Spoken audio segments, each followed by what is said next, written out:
I'm not going to stand behind the podium because if I do, it turns into an economics lecture, and none of you guys want that.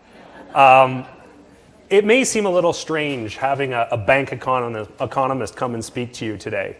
I mean, this isn't a traditional field for economics to speak about. So let me give you a bit of context about my group. TD Economics is basically a macroeconomic and financial forecasting team. Our job is to look into our cracked and cloudy crystal balls and make predictions about what we think is coming down the pipeline to help businesses and the bank build its plans and its activities. But some time ago, an initiative was created that basically push TD Economics into the world of being sort of a think tank in a bank. The objective was to comment on key public policies that we think are important. So we have spoken about the economics of climate change. We've spoken about reforms to the education system. We've done work on making housing more affordable for low-income Canadians. And a few years ago, I was asked to look at the issue of literacy here in Canada. And I'm going to be honest with you, the experience I had, because I think it's quite telling. So I was asked to do something on literacy, and I got to be honest, as I went into the project, I could not conceive that Canada could have a literacy problem.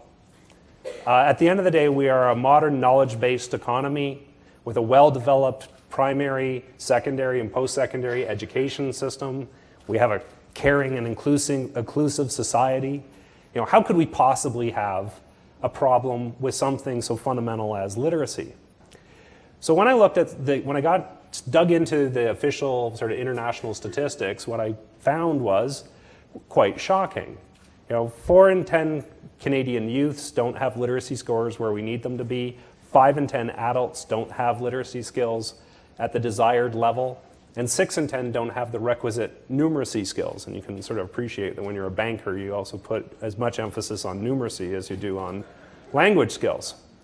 And these results were absolutely shocking to me. I couldn't believe that Canada could have such a poor performance.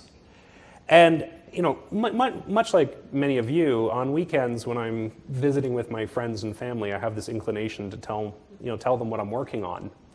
And most of the time, I'm used to their eyes glazing over and them, staring out, elsewhere and changing the subject the minute I finish speaking. But on literacy, I found a very interesting reaction, because the reaction I got from them was the same that I had, right? I said, look, we have this I'm working on this report. It's amazing, the stats I'm finding. And they said, well, this can't be right. And the thing I discovered was that their interpretation of literacy was it was a binary outcome. Their interpretation was that you're either literate or you're not. And yet that's not what we're really fundamentally talking about. Literacy is a spectrum of proficiency ranging from very rudimentary all the way up to extremely strong. And as an economy and as a society, we need to have literacy skills that are robust and at the level that is requisite for the modern knowledge-based economy. And I would argue we're not there right now.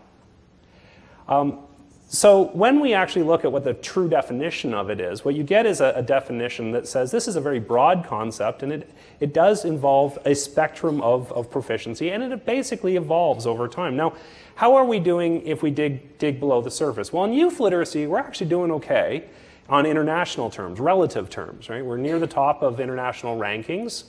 And Western Canada ranks even higher than the national average. So if you were to compare Canada to other countries, I would say we're doing really well on youth literacy.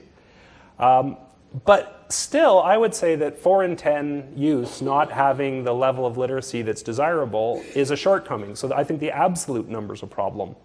The other thing that's a problem is that when you look at the characteristics of youths that have weaker literacy skills, what you find is that children from disadvantaged socioeconomic backgrounds, so lower income families, are having more difficulty. So obviously, when we think about youth literacy, maybe it's not an aggregate problem, but we clearly need to do better and invest more in particularly youths from disadvantaged backgrounds. When we think about adult literacy, as I said, it's 5 in 10 don't have the requisite literacy, the desired level of literacy skills. 6 in 10 don't have the desired numeracy skills. And in terms of breaking it down, the international studies use 5 levels. But the highest level, there's so few people at the highest level, they actually amalgamate the top 2 levels. And so there's 4 categories.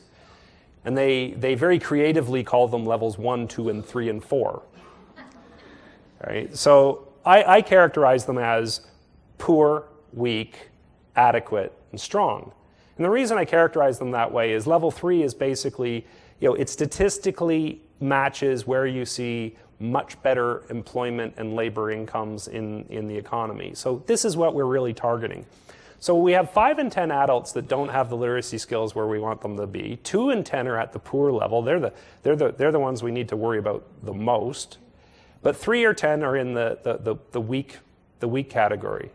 Now, I'll be honest, like when I go out and you talk to people, you don't get the sense that anybody outside of that isn't studying this area or is in the education field, they really don't think we have a problem here. And trying to understand why that's the case, it isn't just the binary outcome. The other dimension to it is, I think people that have strong literacy skills completely take them for granted. I don't actually think they appreciate the skill set they have. And I think that many people that are in the weak category don't appreciate how they could actually unlock a lot of doors and possibilities if they improve their skill set. I think it's easier for people in the poor category to actually identify that their skills aren't where they ideally would be. But I think for the weak category, I think a lot of people that have weak literacy skills, if you actually go up to and tell them that they have that, they're going to get really upset. Right? And they're not going to agree with you. Right? So in a sense, you almost have to convince them that by investing in this area, they can actually unlock a lot of potential. When we look across the country, regionally, there is a bit of a bias or a little bit of a distribution in Canada. Western Canada tends to do better on literacy statistics than Eastern Canada. So there's a bit of an issue there. But when we dive a little deeper and we say, okay, so what's the biggest at-risk population in Canada? One of the core messages that come out of the official statistics is that newcomers are having real challenges. 3 in 10 immigrants have poor literacy skills, and 3 in 10 have weak. So it's an even split. And one thing that I found a little surprising is that the numbers didn't seem to differ that much, whether that was somebody who was a recent immigrant, somebody that came in the last 5 years, or somebody that's been in the country a lot longer. And I'm going to come back to explaining why that actually might be the case. But what we have is a situation where 6 in 10 newcomers don't have the desired level of literacy skills. Now, let me stress, that they probably are perfectly proficient, or very highly literate in their native tongue. The issue could here just be a matter of proficiency with English and French. So we need to be cognizant of that. And then, again, I'm going to come back to the moment. But this is really important. Like, this is absolutely critical, because as an economist, what I know is that demographics are shaping our economy. We have an aging baby boomer generation. The population growth is slowing down. Within a short period of time, immigration is going to account for 100% of population growth. Right? So we need to be integrating newcomers into our economy remarkably well. And I actually think we're failing miserably. When we look at the Canadian society, visible minorities are now making up a bigger share of our population. It's not going to be that long before they make up more than 50% of the urban populations, at which point you have to stop calling them minorities. Right? This is going to be, this is an issue, because we need to properly integrate newcomers into the economy for their good, but also for the good of our society and our economy.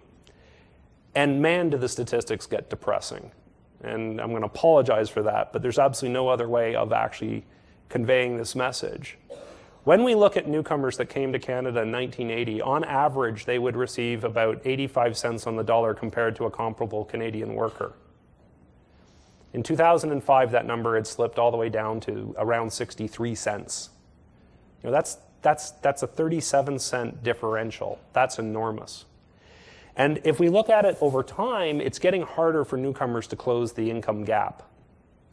And this is really a pressing societal problem.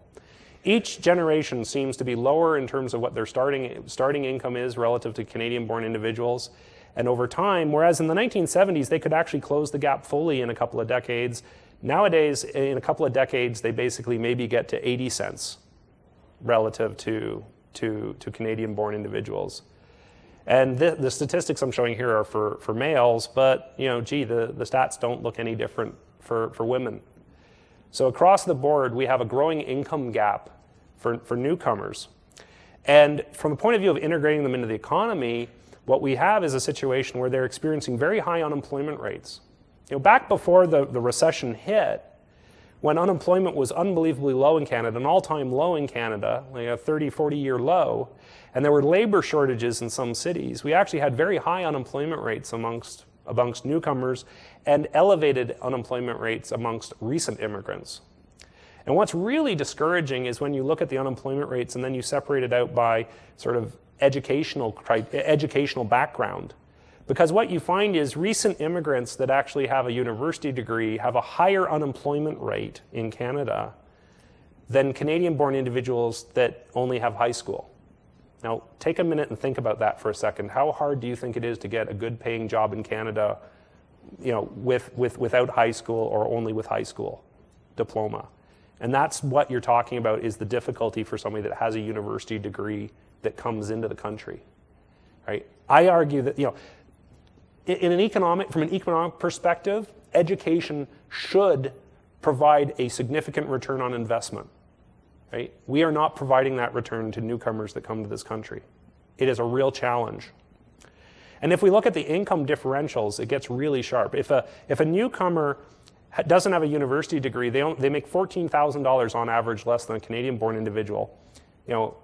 What do you think happens to your standard of living when you go from a $32,000 income to an $18,000 income? It's night and day different. And if we think about it from the point of view of newcomers with a university degree, the differential is $27,000. And keep in mind, this is compounded every year over the whole time you're in the country. So it materially has an impact on your standard of living. And as you might expect, if you're going to have higher unemployment rates and lower income levels, is it going to come as any shock that newcomers a greater share of newcomers are experiencing poverty? In the 1980s, about a quarter of all newcomers would experience a period of poverty. I'm defining that very literally as having income below the low-income cutoff. It's not an ideal measure of poverty, but that's more technical. The main story here is that it's gone from about a quarter to more than a third experience poverty at some point while they're in the country. Again, this is the sort of thing that I think is completely unacceptable and suggests that we have a material problem in the country. Now, when I first did this research, I got a lot of pushback. And the pushback I got was around, well, but you're counting everybody together, and the reality is you need to separate newcomers that are entering the country under the skilled worker class versus people that are under the family reunification class or refugees. It's completely, it's night and day different. Well, the data says actually it's not, right? The experience is actually not that different.